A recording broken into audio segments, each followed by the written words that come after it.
menghargai dan mengakomodir bahasa-bahasa manapun ya. Bahkan Al-Quran umpamanya itu ya harus diterjemahkan ke dalam berbagai macam bahasa agar bisa pesan-pesannya dipahami oleh berbagai suku ya. Tetapi Al-Quran tetap harus ada yang aslinya yang bahasa Arab, kemudian berdampingan terus dengan terjemahannya dengan dari berbagai macam bahasa. Itu memang kecenderungan atau tradisi yang sudah dibangun oleh masyarakat Muslim ya untuk mempertahankan Al-Quran ini. Dan menariknya ya bahasa Al-Quran ini berhasil mempertahankan bahasa Arab ya. Itu sekalipun sudah 1400 tahun ya bahasa Arab.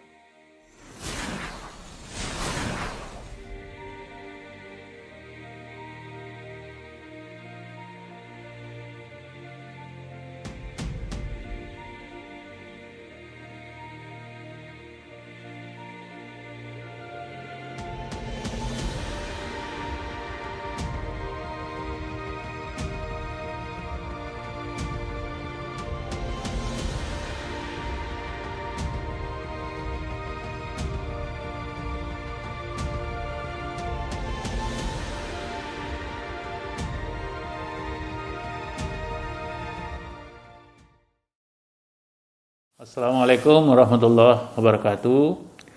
Alhamdulillahirabbil alamin wa bihi nasta'inu ala umuri dunya waddin. Wassalatu wassalamu ala asyrafil anbiya'i wal mursalin wa ala alihi wa sahbihi ajma'in. Amma ba'du, para pendengar, para penyimak, para penonton dimanapun berada ya. Kita masih melanjutkan pembahasan kita tentang komunikasi antar budaya yang dianut oleh komunikasi sekuler atau komunikasi antar manusia, komunikasi umum. Satu sisi kemudian kita akan lihat bagaimana komunikasi Islam yang berdasarkan Al-Quran, hadis, sunnah, dan pandangan ulama melihat perdebatan komunikasi antar budaya tersebut ya. Hari ini kita coba mengangkat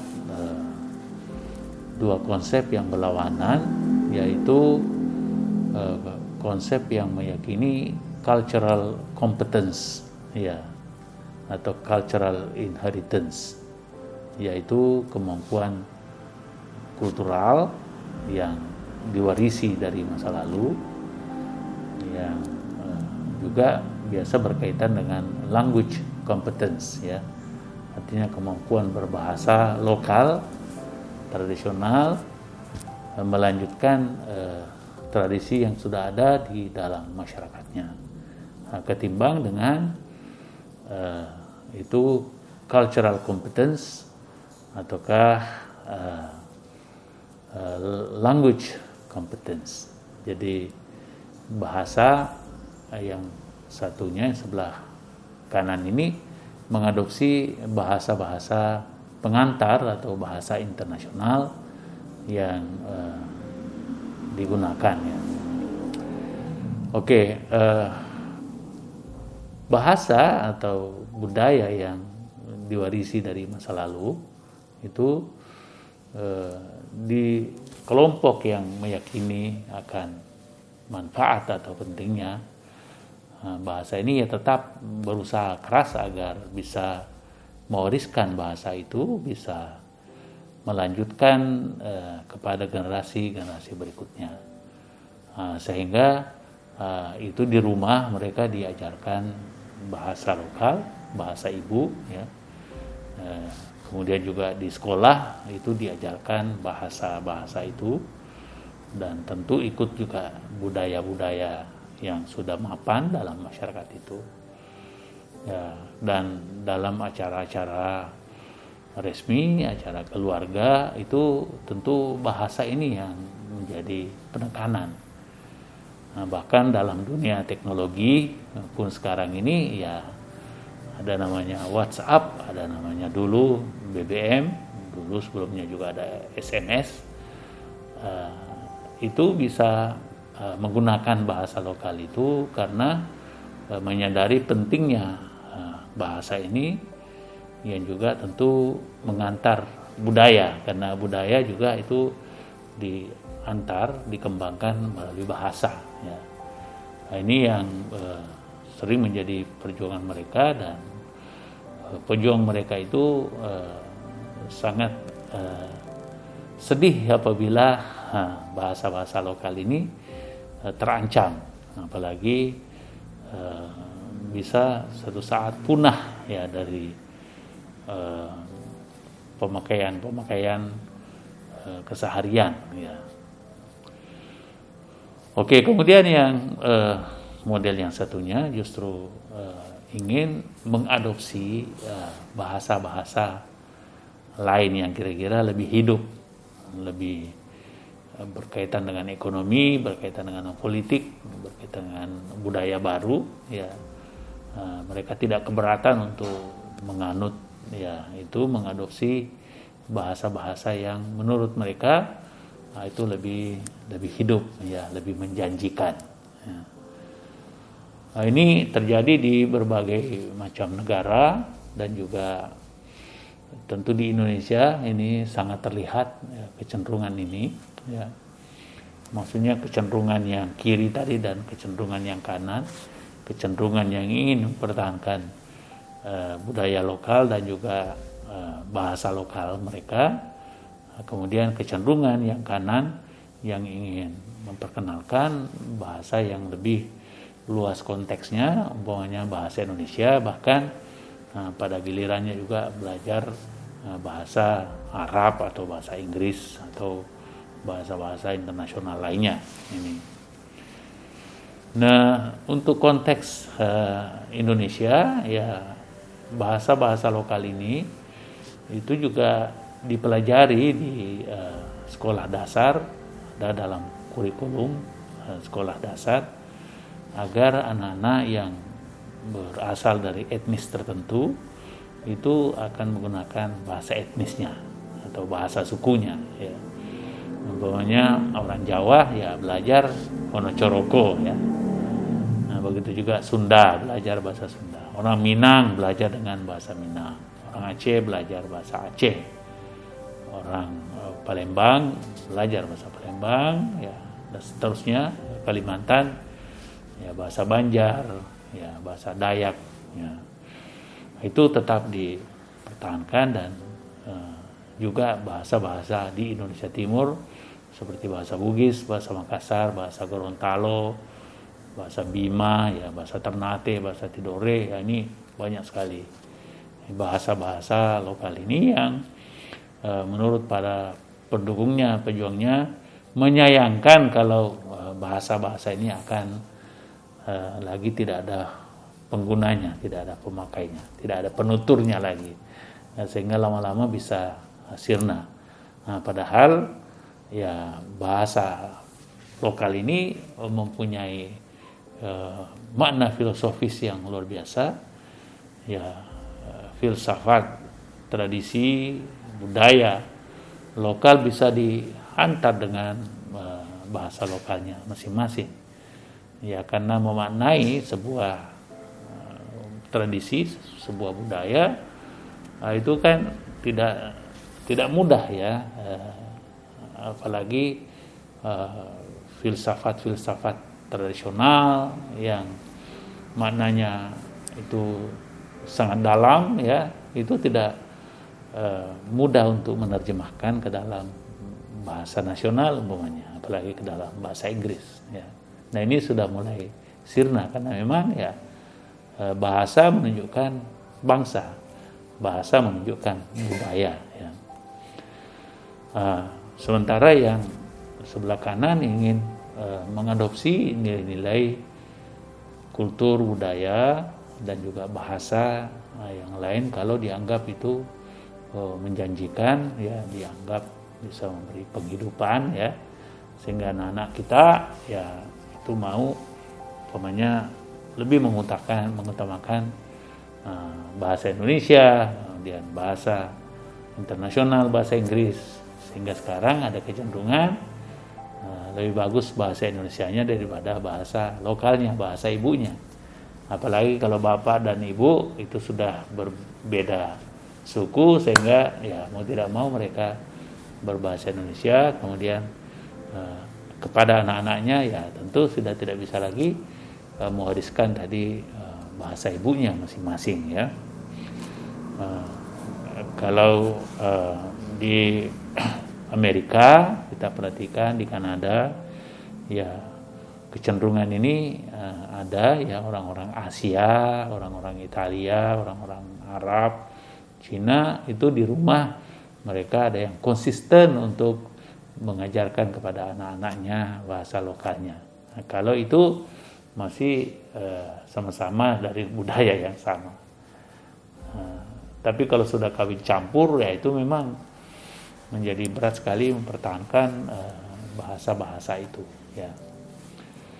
Beda umpamanya kalau kita di Belanda, perhatikan di Belanda banyak sekali anak-anak yang menguasai berbagai macam bahasa, bahkan bisa sampai 7 bahasa ya. Di Belanda itu ada bahasa Belanda, tentu saja ada bahasa Fleming ya, itu bahasa lokal di sana juga tetap masih dihidupkan. Kemudian ya bahasa Jerman, bahasa Belanda itu kan dekat dengan bahasa Jerman, dan juga sekeluarga dengan bahasa Inggris ya. Nah, lalu juga bahasa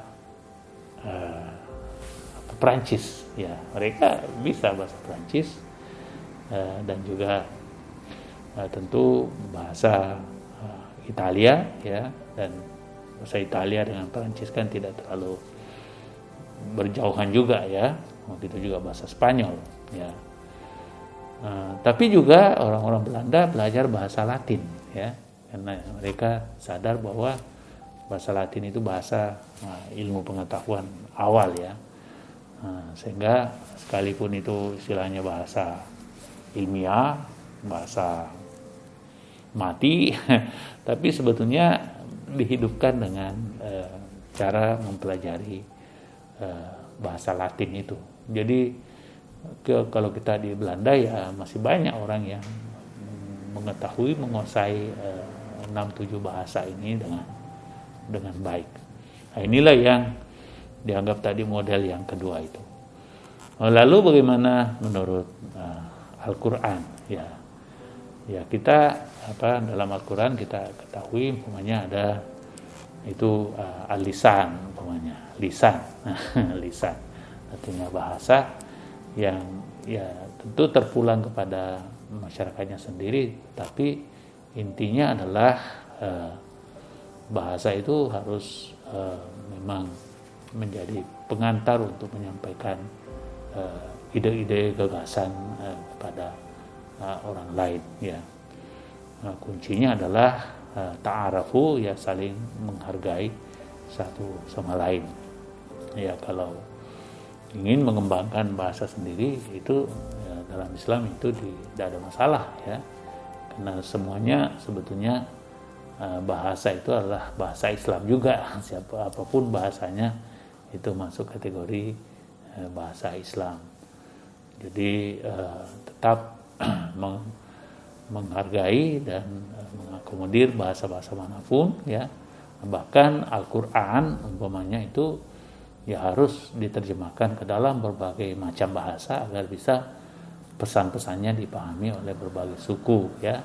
Tetapi Al-Quran tetap harus ada yang aslinya, yang bahasa Arab, kemudian berdampingan terus dengan terjemahannya dari berbagai macam bahasa. Itu memang kecenderungan atau tradisi yang sudah dibangun oleh masyarakat Muslim ya untuk mempertahankan Al-Quran ini. Dan menariknya ya bahasa Al-Quran ini berhasil mempertahankan bahasa Arab ya. Itu sekalipun sudah 1400 tahun ya bahasa Arab Al-Quran dan bahasa hadis ya, tetapi tetap saja apabila orang Arab berbahasa kemudian mengutip ayat, itu masih nyambung dan tidak perlu dijelaskan lagi, karena memang ya bahasa Arab, Al-Quran bahasa Arab, hadis itu masih aktual.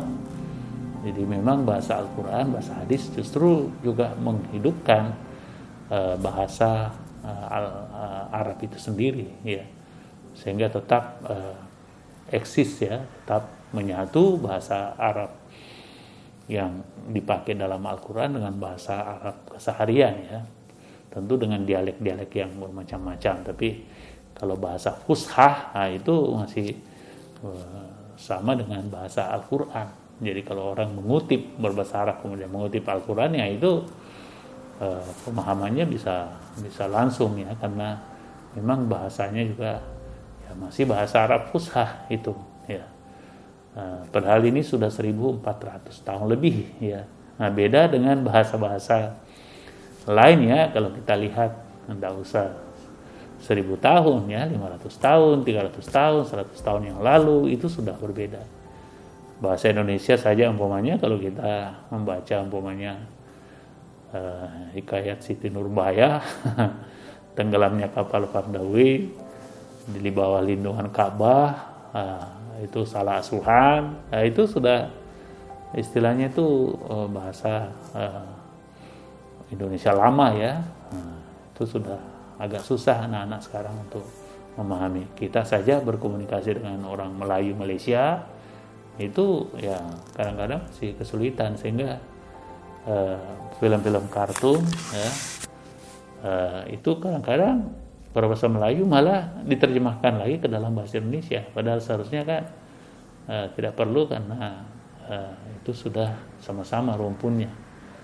Tetapi ya memang sudah ada kecenderungan berbeda antara kedua bahasa tersebut, sehingga harus ada teks, ya, apa yang ditampilkan gitu, subtitlenya, sehingga bisa anak-anak memahami gitu. Oke, demikian kawan-kawan semuanya, mudah-mudahan bermanfaat. Wabillahi taufiq wal hidayah. Wassalamualaikum warahmatullahi wabarakatuh.